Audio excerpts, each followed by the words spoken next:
Range goes through 2500 kilometres through the Morocco, Algeria and Tunisia. तो ये M80 आप याद रख सकते हो।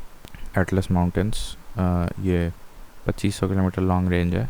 और similarly Anaconda ranges as well as black plus white mountain ranges, they belong to the United States. ठीक है, Anaconda, black ranges and white ranges. तो ये तीनों ही mountain ranges belong to the USA। Then dome mountain formation की अगर बात करें, dome mountain formation, the interior of the earth is hot enough to melt the rocks. अभी ऊपर मैंने डोम माउंटेन का कुछ एग्जांपल्स दिया था, जैसे सिंसिनाटी आर्क। ठीक है, कहाँ पे डोम माउंटेन्स और ब्लॉक माउंटेन्स के एग्जांपल नहीं दिए थे, कहाँ गया? हाँ, ये देखो, डोम माउंटेन्स पे क्या लिखा है? सिंसिनाटी आर्क, ब्लैक हिल्स और Fujiyama of Japan, Cotopaxi Ecuador, these are examples of domed mountains. और वही मैंने ब्लॉक माउंटेन्स का एग्जांपल दिया था, ब्लैक फॉरेस्ट हो गया जर्मनी का, वॉस्चेस हो गया फ्रांस का, और सियरा नेवाडा हो गया कैलिफोर्निया का, और एक और था सॉल्ट रेंज पाकिस्तान का। तो they are examples of block range. Whereas dome का सिंसिनाटी आर्क हो गया, ब्लैक हिल्स हो गया, ये दोनों US के हो गए। फुजिया माउंटेन रेंजेस जापान का हो गया, और कोटोपैक्सी इक्वाडोर का हो गया।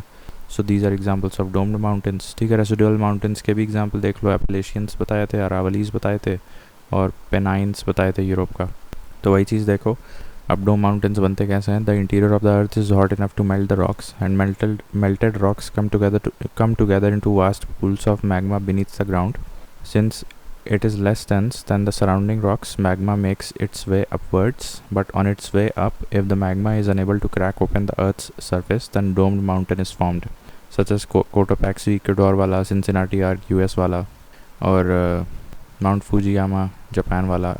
ठीक है, तो यहाँ पे देखो, फुजियामा हो गया, कोटोपैक्सी हो गया, सिंसिनाटी आर्क हो गया, ब्लैक हिल्स भी एक एक्स्ट्रा याद रखो। तो ये भी, that is also an example of domed mountains. Then highest peak in Black Forest range, तो ये जो मैंने बताया था, ब्लैक फॉरेस्ट रेंज जर्मनी में पड़ती है। इसमें भी एक हाईएस्ट पीक होती है, that is called Mount Feldberg. ठीक है, this name is sounding similar to Mount Albert. Now you have to tell me, Mount Albert was, we have read that Mount Albert was the highest peak of which mountain range? Can you tell me that? Mount Albert was the highest peak in which mountain range? तो Mount Albert यहाँ नहीं दिया है मतलब देखना पड़ेगा। तो खैर, ये जो ब्लैक फॉरेस्ट जर्मनी वाला है, उसमें जो हाईएस्ट पीक है that is Mount Feldberg. Then river Rhine की बात करें तो ये आपका originates in Swiss Alps. Switzerland में जो एल्प्स माउंटेन रेंज है, वहाँ से ये ओरिजिनेट करती है river Rhine. Then it flows through the Germany, France and Netherlands and finally empties into the North Sea. ये इसका कोर्स इंपॉर्टेंट है, इस पे सवाल बनता है। तो हम रिवर राइन का बता रहे थे।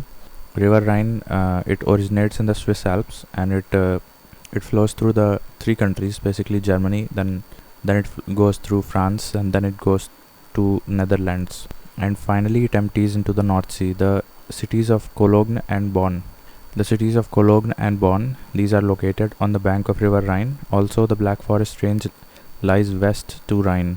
अब ये ब्लैक फॉरेस्ट रेंज जो हम कह रहे थे, जिस पिछली पॉइंट में हमने पढ़ा था कि ये जर्मनी में पड़ता है, जिसका हाईएस्ट पीक माउंट फेल्डबर्ग है। तो this Black Forest range actually lies westwards to the Rhine river, and the Vosges जो कि फ्रांस में पड़ता है, that lies east to the Rhine river. Now both these mountain ranges, Black Forest of the Germany and Vosges mountain ranges of the France region, they are examples of block mountains. ठीक है. Now Burma में एक Arakan Yoma पर्वत शैली है, और it forms the boundary between India and Myanmar. Arakan Yoma forms boundary between India and Myanmar, and the highest peak of Arakan Yoma is the Natma Tung or Mount Victoria. अब Arakan Yoma में जो highest peak है उसका नाम है नटमा Taung. ये उसका regional name होगा, but internationally that is known as Mount Victoria.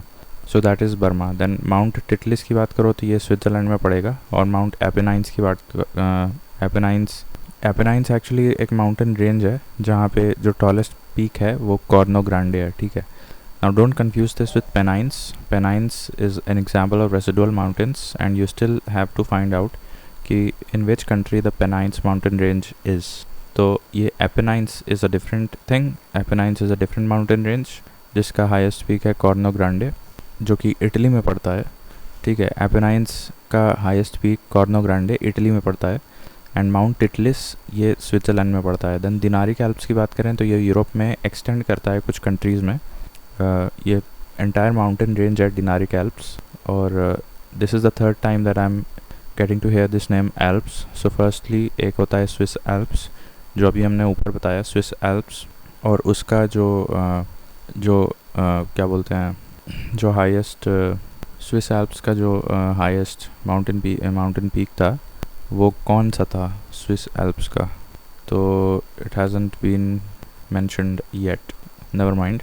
तो दिनारिक एल्प्स की हम बात कर रहे थे, तो ये देखो Slovenia, Bosnia, Croatia, Herzegovina, Serbia, Montenegro, Kosovo, Albania, ये कुछ इन कंट्रीज़ को शायद एक नाम दिया जाता है, व्हाट आर ये, मेरे ख्याल से बाल्कन कंट्रीज़ बोलते हैं इनको, स्लोवेनिया, क्रोएशिया, सर्बिया, हर्जेगोविना और मॉन्टेनीग्रो, कोसोवो और अल्बानिया। तो यहाँ पे जो माउंटेन रेंज पाई जाती है उसको दिनारिक एल्प्स बोलते हैं। उसके बाद अब देखो ये पायरेनीस है, अभी हमने ऊपर पढ़ा था Corno Grande was a mountain peak, highest mountain peak of the which mountain range, Apennines of Italy, ठीक है। उसी तरह से अराकन-योमा में जो हाईएस्ट माउंटेन पीक था that was Natmataung which was also known as Mount Victoria. Then river Rhine का मैंने बताया था कि river Rhine actually originates in the Swiss Alps, and Swiss Alps जो कि स्विस एल्प्स से ओरिजिनेट करती है और 3 देशों के में जाती है river Rhine, that is Germany, France and Netherlands, and finally drains into the North Sea. Now the cities of Cologne and Bonn, they are situated on the banks of river Rhine, Cologne and Bonn, and the Black Forest mountain range of Germany lies to the west, and the Vosges mountain range of France lies to the east of river Rhine, ठीक। Then the highest peak of the Black Forest range Germany is Mount Feldberg। फिर डोम mountain का formation मैंने बता दिया और उसके कुछ examples. तो डोम माउंटेन्स में सिंसिनाटी आर्क आ जाता है, कोटोपैक्सी आ जाता है, और एक और था Mount Fujiyama of Japan, right. Then अब अभी हम ऊपर, okay, so then we were studying about Pyrenees एक माउंटेन रेंज है, and Pyrenees forms the natural border between Spain and France, ठीक है। और इसी 2 कंट्री के बीच में एक कंट्री भी सैंडविच हो जाती है, बहुत छोटी सी कंट्री है वो, I think that is Andorra.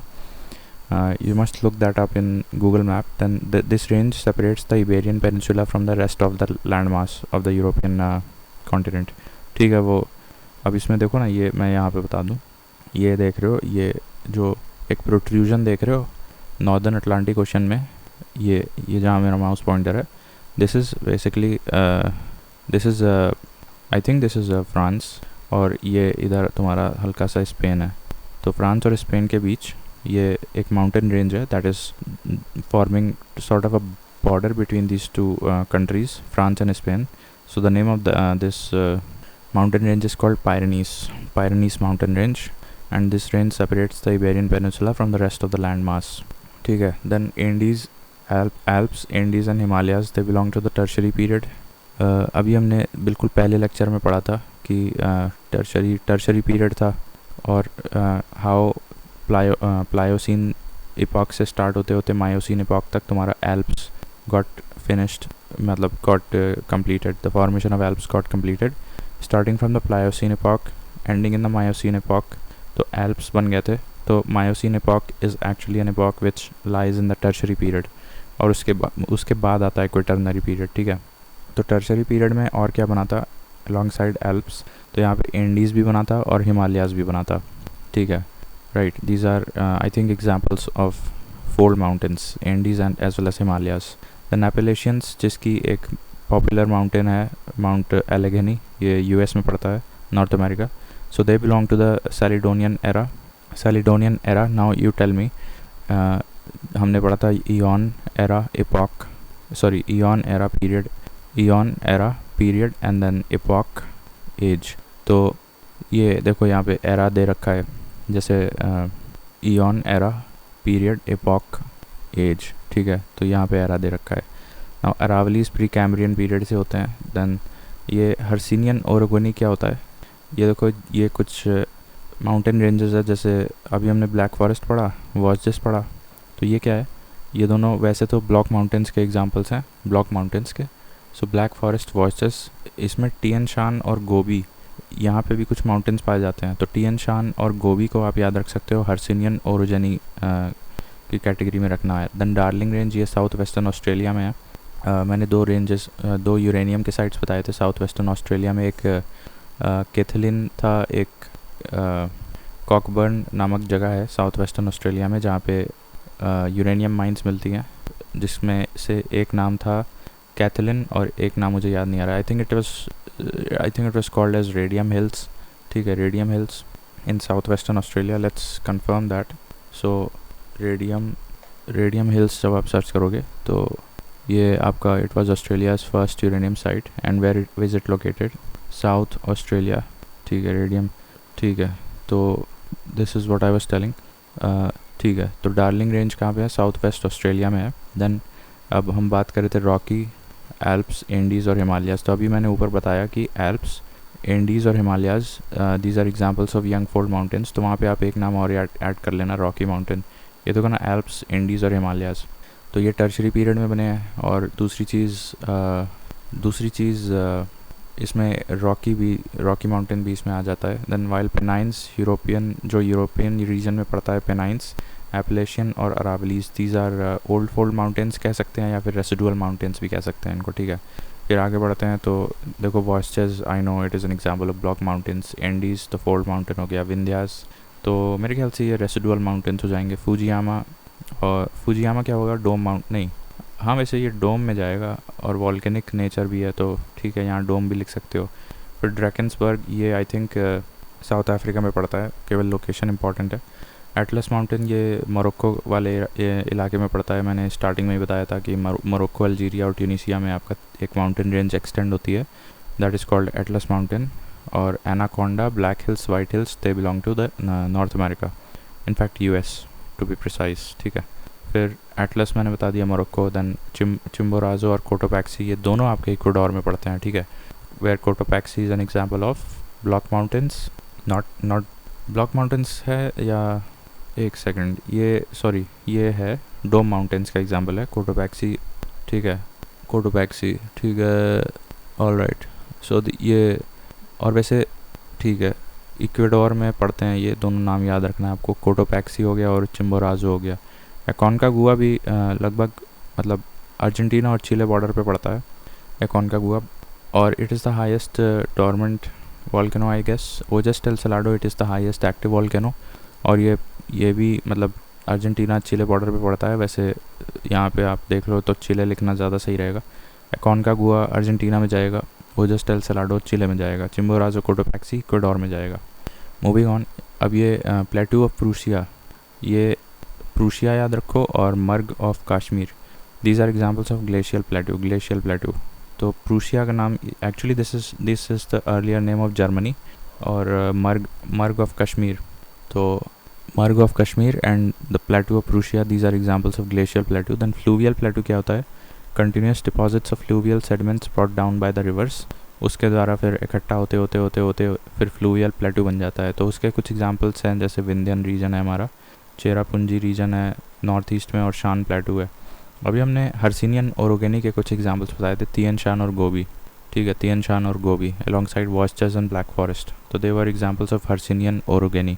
फिर फ्लूवियल के कुछ एग्जांपल्स बताए थे, विंध्यन हो गया, चेरापूंजी हो गया, और शान प्लेटू हो गया। फिर हमने ग्लेशियल प्लेटू के कुछ एग्जांपल्स बताए थे, that was the Prussian plateau and the Marg of Kashmir. अब इंटरमॉन्टेन प्लेटूज़ की बात करें तो देखो तिब्बतन प्लेटू हो गया, इंटरमॉन्टेन, मंगोलियन हो गया, और बोलिवियन प्लेटू हो गया, पेरुवियन हो गया, और कोलंबियन, ठीक है। तो इंटरमॉन्टेन में पेरुवियन, बोलिवियन, मंगोलियन, तिब्बतन, और एक और था Columbian, these are examples of intermontane plateaus. Then Pamir knot is a junction of Himalayas, Kunlun, Karakoram, Tian Shan, Hindu Kush and Sulaiman ranges of Pakistan, Hindu Kush ranges of Afghanistan, Tian Shan of China, Karakoram of India, Kunlun, I think ये भी India और तिब्बत का है और ये भी India और तिब्बत का है। तो देख लो ये सभी आके एक जगह कन्वर्ज करते हैं, forming the roof of the world, that is called as Pamir knot. तो कुनलुन हो गया, हिमालय हो गया, काराकोरम हो गया, ये तो हमारे इंडिया साइड के हो गया, काराकोरम, कुनलुन, हिमालय, तिएन शान और सुलेमान, हिंदू कुश, इन सभी को मिला के पामीर नॉट बन जाता है। पीडमोंट प्लेटू का एग्जांपल है ये पैटागोनिया हो गया, जो कि साउथ अमेरिका में पड़ता है, वेरी रिच इन मिनरल्स। और मालवा प्लेटू, ये भी हमारा पीडमोंट प्लेटू का एग्जांपल हो गया, मतलब एक तरफ समंदर फिर एक तरफ पहाड़ और बीच में ये प्लेटू, ठीक है। डोम्ड प्लेटू का एग्जांपल बताएं तो ओजार्क यूएसए है, और कॉन्टिनेंटल प्लेटूज़ का बताएं तो आई थिंक सैन एंड्रियास भी इसमें आना चाहिए। But Iberian peninsula is the second largest peninsula in the Europe after the Scandinavian peninsula. तो ये जो मेसेटा प्लेटू है और Antarctic प्लेटू in the east Antarctica. तो इबेरियन पेनिनसुला याद रखो, it is an example of continental प्लेटू। Doomed प्लेटू का ओजार्क यूएस में पड़ता है, Ozark प्लेटू is an example of doomed प्लेटू, ठीक है। तो डोम्ड प्लेटू का ओजार्क यूएस में है, Piedmont plateau, Malwa plateau as well as Patagonia South America, Pamir knot, Kunlun, Karakoram, Tien Shan, Hindu Kush, Sulaiman, intermountain, Tibetan plateau, Mongolian, Peruvian, Bolivian, Columbian, fluvial plateau, Vindhyan है, चेरापूंजी है, और Prussian plateau और Marg of Kashmir, that is an example of glacial plateau, ठीक है। अब आगे देखते हैं अगले वीडियो में। तो okay, so that the last point we saw was example of a continental plateau, that was Iberian Peninsula, is the second largest peninsula in Europe after the Scandinavian Peninsula। तो ये भी एक फैक्ट याद रख सकते हो, second largest peninsula after the Scandinavian Peninsula। तो Iberian peninsula के अंतर्गत ही बीच में आता है मेसेटा प्लेटू, ठीक है। नाउ कोरोमंडल कोस्ट, ये जो हमारा इंडिया है, इंडिया में ईस्टर्न कोस्ट पे जो कोरोमंडल कोस्ट है, that is an example of coastal प्लेटू। And pyroclastic plateau is also known as Iguinbarite plateau, ठीक है।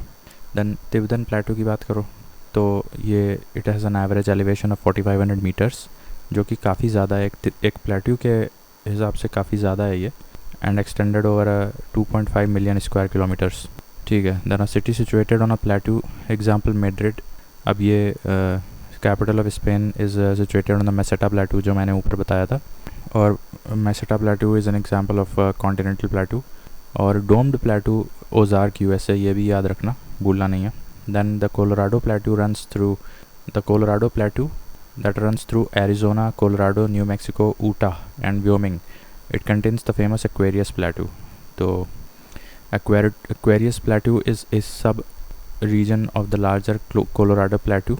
So the Colorado Plateau runs through Arizona, Utah, and of course Colorado नाम में ही आ रहा है तो कोलोराडो से तो पास करेगा ही ना। एरिजोना हो गया, कोलोराडो हो गया, न्यू मैक्सिको हो गया, ऊटा हो गया, एंड व्योमिंग हो गया। इन जगहों से जो पास होता है कोलोराडो प्लेटू, उसका एक सब रीजन है, that is called as Aquarius plateau. Now a plateau in the North Atlantic ridge between South Greenland and Iceland, that is called as Telegraph plateau. It is considered a hydrographic myth. So North Atlantic ridge में एक plateau पड़ता है between South Greenland and Iceland, South Greenland and Iceland के बीच। अब ये समंदर के नीचे है, इसलिए इसको हाइड्रोग्राफिक मिथ भी बोला जाता है। बट लोकेशन के तौर पे याद रखना है कि सदर्न ग्रीनलैंड और आइसलैंड के बीच ये आपका टेलीग्राफ प्लेटू पड़ता है, which is considered as a hydrographic myth, Telegraph plateau, ठीक है। फिर एक वाल्विस रिज है, ये क्या है? Walvis Ridge, it is a chain of sea mountains that run from the Namibia coast and meets the Mid Atlantic Ridge near Gough, Tristan da Cunha islands in Atlantic ocean. तो ये भी नीचे से सी mountains है तो दिखाई नहीं पड़ता है, तो वाल्विस रिज उसको बोल रहे हैं। सी माउंटेन्स होता है, ये नामीबिया कोस्ट से चलता है, जो कि आपका south western and of the African continent है। नामीबिया कोस्ट से लेके ये मिड अटलांटिक रिज तक ये mountain range with in the surface, मतलब ऑन द ओशियानिक फ्लोर, ये माउंटेन रेंज या रिज जो भी कहो, वाल्विस रिज, ये एक्सटेंड करती है नामीबिया कोस्ट से लेके मिड अटलांटिक रिज तक, ये एक्सटेंड करती है near Gough Tristan da Cunha islands in Atlantic ocean. तो मिड अटलांटिक रिज के पास एक आइलैंड पड़ता है उसका नाम है Gough, Tristan da Cunha islands, वहाँ तक ये वॉल्विस रिज एक्सटेंड करती है। Then a rift valley is formed on divergent plate boundaries.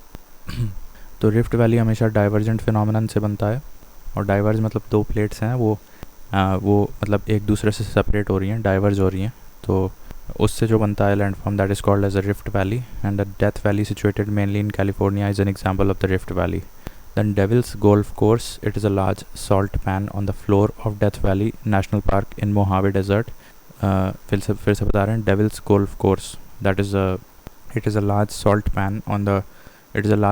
pan located on the floor of Death Valley National Park in Mojave Desert, located in eastern California.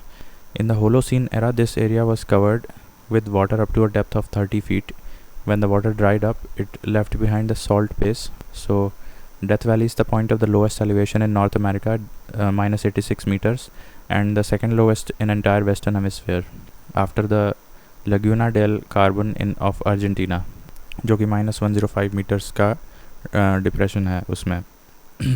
तो entire western hemisphere की अगर हम लोग बात करें, entire western hemisphere of the अर्थ, तो उसमें जो अगर कोई ऐसा पॉइंट है जो कि सबसे डिप्रेस्ड है, मतलब सबसे नीचे है, तो that is the Death Valley is the point of lowest elevation in North America, and that is minus 86 metres. Minus इसलिए because below the sea level, तो minus 86 मीटर्स। लेकिन जो लोएस्ट है that is Laguna del Carbón of Argentina, उसमें 105 metres का depression है below the sea level. So during summers, the temperature of Death Valley reaches 56.4 degrees Celsius, making it the hottest and the driest place in USA. ठीक है, तो ये summers में जो है हॉटेस्ट और driest place of the US हो जाता है।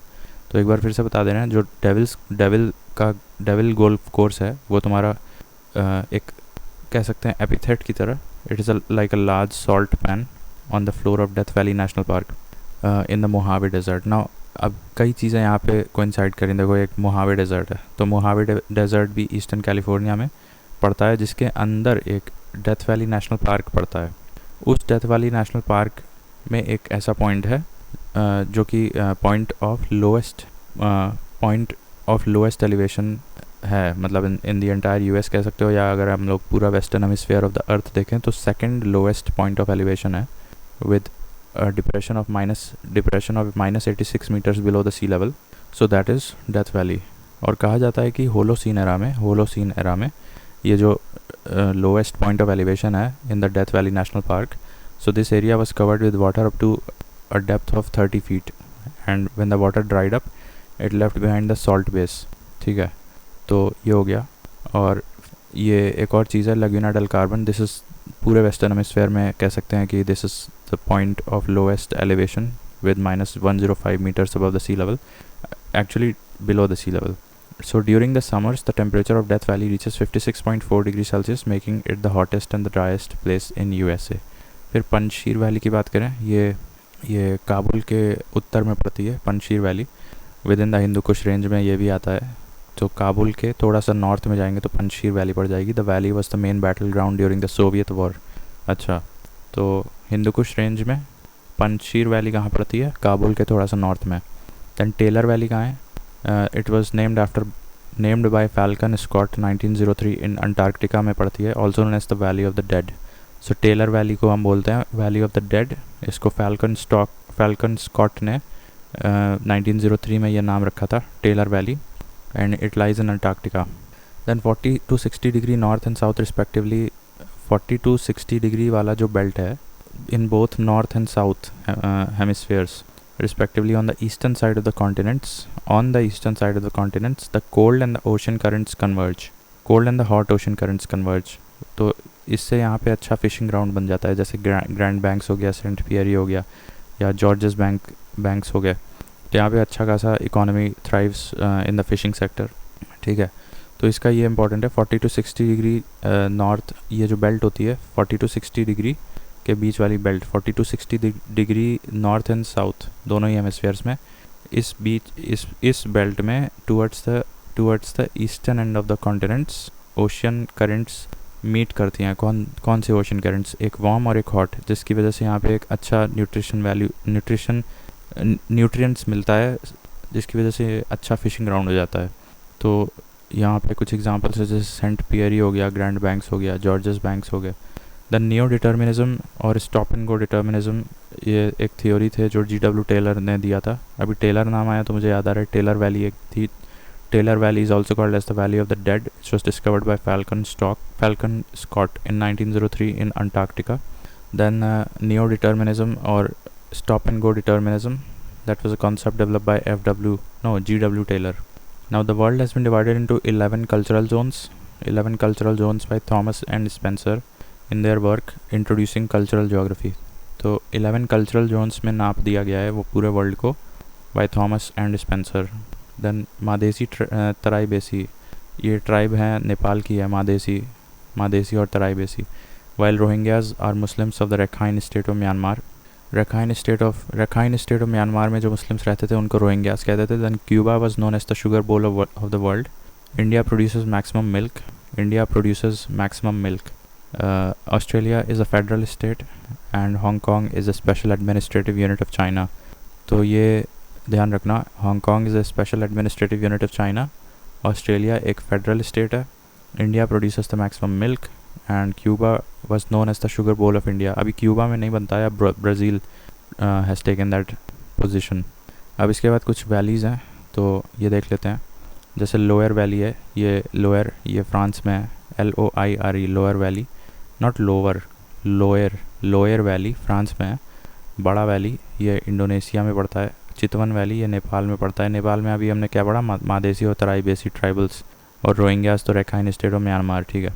फिर प्लेजेंट, ग्रैंड रैबिट, ये तीन वैलीज़ हैं एक्चुअली, कॉमा डाल के मैंने लिखा है। प्लेजेंट वैली, ग्रैंड वैली और Rabbit valleys, these are in the USA। उसी तरह से किंग, वॉल्गन और ब्लैकवुड वैलीज़ ये ऑस्ट्रेलिया में पड़ते हैं। King, Walgan and Blackwood. अब ये वॉल्गा से कंफ्यूज मत करना, वॉल्गा तो यूरोप में है। किंग वैली हो गया या वॉल्गन वैली हो गया या ब्लैकवुड वैली हो गया, ठीक है। तो Blackwood valley is in Australia, King valley and Walgan valley that are also in Australia. फिर Humber valley, HUMBER, Humber valley is in Canada. Then Ebro valley ये स्पेन में है, और अभी हमने लोअर वैली पढ़ा था फ्रांस में, बड़ा वैली इंडोनेशिया में, चितवन वैली नेपाल में। प्लेजेंट, ग्रैंड एंड रैबिट ये वैलीज़ कहाँ हैं, US में है। किंग वैली, वॉल्गन वैली और ब्लैकवुड वैली ये ऑस्ट्रेलिया में है। फिर हम्बर वैली मैंने पढ़ा कैनेडा में, एब्रो वैली पढ़ा मैंने स्पेन में, पो वैली मुझे ऑलरेडी पता था इटली में है, और सेक्रेड वैली ये आपका पेरू में है, स्वाट वैली ये भी मुझे पता था पाकिस्तान में है, और चुम्बी वैली ये आपका इंडो भूटान तिब्बत ये ट्राई जंक्शन में आपको मिल जाता है। चुम्बी वैली इंडिया भी है, तिब्बत भी है, भूटान भी है। फिर ग्रेट वैली ये US में है। इसको याद करने की ज़रूरत नहीं, बहुत ही जेनरिक हो गया ये, क्योंकि यहाँ पे हमने ग्रैंड रैबिट और कहाँ गया Pleasant, Grand and Rabbit valleys, ये तीनों वैलीज़ कहाँ पे हैं, ये तीनों Pleasant, Grand and Rabbit valleys, these are in USA। Then Great Artesian valley ये ऑस्ट्रेलिया में है। तो ऑस्ट्रेलिया में अभी 4 हमने पढ़ लिए, एक किंग वैली, एक वॉल्गन वैली, एक ब्लैकवुड वैली, एक आर्टिसियन वैली, ठीक है। प्लेजेंट, रैबिट, ग्रैंड ये तीनों वैलीज़ USA में है, ठीक है। चुम्बी वैली देख लिया, स्वाट वैली, सेक्रेड वैली पेरू में है, पो वैली इटली में है, एब्रो वैली स्पेन में है, लोअर वैली फ्रांस में है, ठीक है। हम्बर वैली कनाडा में है। Then about 33% of the world land surface is arid or semi-arid. Now valleys और mountains की बात कर रहे हैं, तो हमने स्टार्टिंग में बताया था कि 25% of the population is sustained by the mountains of the world, and एक और पॉइंट था, ठीक है। तो अगर यहाँ पे हम सर्च करें नो मैचेस, ठीक है, तो अगले वीडियो में देखते हैं हम लोग यहाँ से, अब डेजर्ट्स के बारे में देख रहे हैं, ठीक है।